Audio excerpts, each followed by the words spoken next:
Assalamualaikum, gue Fadar Gadget Talk. Udah nggak asing lagi lah ya sama yang namanya brand Vivan. Yang dulu pada zaman gue SMA dulu di tahun 2011 itu kalau mau beli powerbank ya gak usah merek lain, Vivan aja. Karena pada masanya dulu tuh banyak banget powerbank abal-abal yang ya kita tahu harganya murah, yang kualitasnya gimana gitu ya, baterainya juga nggak real capacity. Tapi pada zamannya Vivan itu udah terkenal banget kalau mau beli yang paling aman ya udah Vivan aja daripada beli yang jelek dan ngerusak HP. Dan sekarang Vivan itu nggak cuma bergerak di powerbank aja, tapi ada banyak juga aksesoris gadget mulai dari powerbank, USB cable, TWS, charger, micro SD, phone holder, sampai ke Bluetooth speaker yang juga akan kita bahas di video ini. Speaker 300 ribuan ini punya banyak fitur dan ada IP rating tahan air. Dan yuk langsung aja kita bahas setelah yang satu ini.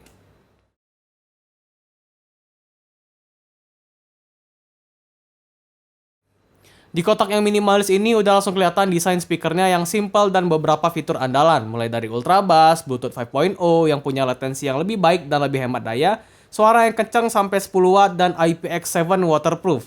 Di bagian atas kotaknya juga ada banyak fitur andalan lainnya yang akan kita bahas nanti. Nah, begini desain dari speaker Vivan VS10. Dimensinya udah termasuk kecil, dipadukan dengan warna grey berhasil bikin speaker ini kelihatan lebih minimalis dan simple. Nggak berkesan norak sama sekali. Penempatan tombol yang ada di bagian atas pun menurut gua tepat banget biar nggak ngagu desainnya yang simple. Termasuk slot input yang ada di belakang. Di sini ada micro SD dan aux slot, jadi kita bisa punya pilihan untuk dengerin lagu mulai dari koneksi Bluetooth, micro SD, dan aux.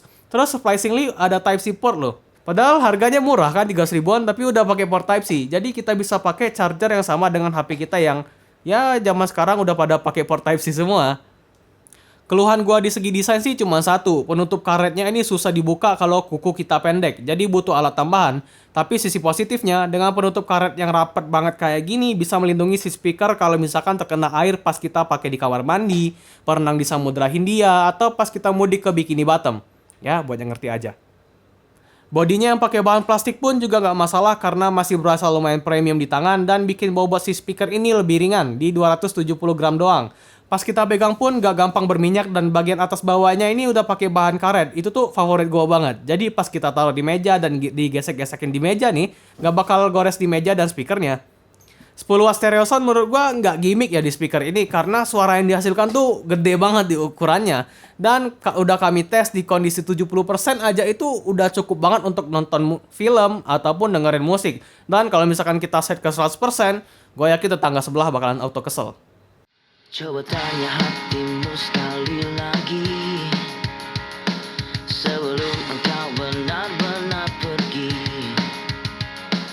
Masihkah ada aku di dalamnya? Karena hatiku masih menyimpan. Untuk kualitas audionya sendiri sih menurut gua yang nggak terlalu expert masalah audio tapi pernah jadi anak band, di harga 300 ribuan tuh udah oke. Suara yang dihasilin kenceng, treble-nya pas, bassnya juga berasa walaupun nggak nonjok banget. Ada bass mode juga sih, dan menurut gua wajib banget untuk diaktifin biar suara yang dikasih speaker ini tuh nggak berasa sember. Tangan siapa yang tak melepas? Ku yakin aku.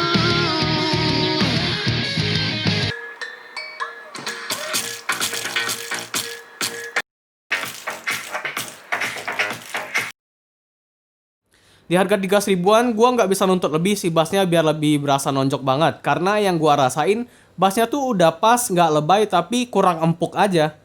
Jadi ya masih cocok-cocok aja untuk nikmatin kebanyakan genre lagu. Dan kalau untuk bass head yang memang sukanya angguk-angguk gitu ya, mungkin kurang cocok dengan speaker ini. Tapi kita lihat lagi harganya cuma 300 ribuan dan kami belum nemu speaker yang bassnya nonjok banget. Dan untuk clarity-nya juga sama ya. Jadi detail yang dihasilkan tuh ya bisa terdengar lumayan jelas, tapi kita nggak bisa bandingkan dengan speaker jutaan ya karena balik lagi itu harganya cuma 300 ribuan. Tapi yang bikin gua salut tuh konektivitasnya karena ada Bluetooth 5.0 dan support AUX dan micro SD.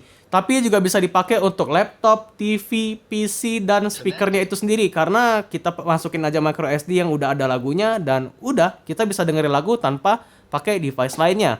Terus juga yang gua harus highlight itu latensinya karena menurut gua sih wow banget di harganya ya. Di harga 300 ribuan tuh latensinya tuh pas gua coba nonton video bener-bener kayak nggak berasa ada delay. Jadi pas kita tonton video nih, suara yang mulut gua gerakan gitu ya biar ngeluarin suara dan kuping kita dengar itu berasa pas, nggak ada delay sama sekali itu. Tapi itu kami coba di YouTube dan di Netflix ya. Jadi di beberapa skenario itu kami dengar dan berasa aman-aman aja. Dan main game juga berasa minim banget delaynya. Masih berasa sedikit pas kita nembak-nembak di game FPS kayak COD Mobile ya. Tapi kalau ditanya playable atau enggak, menurut gua sih masih playable banget. Standing by. UAV online. Need backup. I'm down. Need backup. Changing back. Down.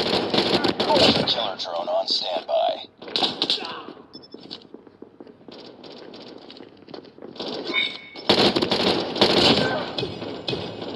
Reloading. One shot. Changing Stealth chopper back. on standby. Nah itu dia tadi pengalaman gua selama pakai Vivan VS10. Menurut gua sih di harga 300 ribuan Bluetooth speaker ini ya worth it. Desainnya keren, minimalis, build quality-nya juga masih berasa premium, audionya oke, kencang banget. Baterai 1800 mAh yang tahan dipakai 8 jam non-stop dengan port Type-C. Konektivitas yang fleksibel jadi bisa dipakai bukan cuma untuk HP doang. Dan yang paling kami suka tuh latensi yang minim delay. Terus juga ada IP rating IPX7, jadi masih aman kalau kerendam selama 30 menit. Tapi ya, itu pendapat gua. Dan gimana menurut kalian tentang si speaker ini? Komen aja di bawah, nanti kita bisa diskusiin bareng-bareng. Segitu aja kali ya video kali ini. Like kalau suka dengan video ini, komen aja kalau misalkan ada pertanyaan, koreksi, ataupun saran untuk video berikutnya.